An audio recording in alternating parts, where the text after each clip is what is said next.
আসসালামু আলাইকুম। আমি এখন বারবিকিউ বানাবো।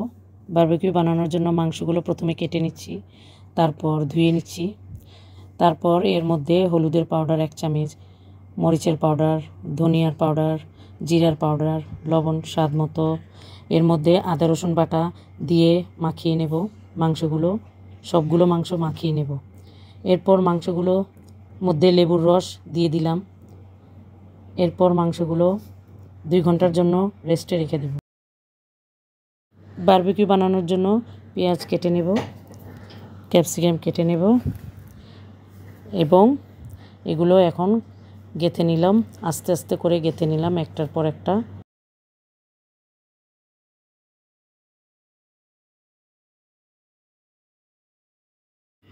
এখন কয়লা গরম হওয়ার পরে মাংসগুলো গ্রিলের মধ্যে দিয়ে দিলাম। রেডি হয়ে গেল কিছুক্ষণের মধ্যে আমাদের বারবিকিউ। এখন পরিবেশনের জন্য নামিয়ে নিলাম। আমাদের ভিডিওটি যদি পছন্দ হয় আপনাদের, তাহলে সাবস্ক্রাইব করুন এবং লাইক দিয়ে আমাদের সাথে সঙ্গে থাকুন। আসসালামু আলাইকুম।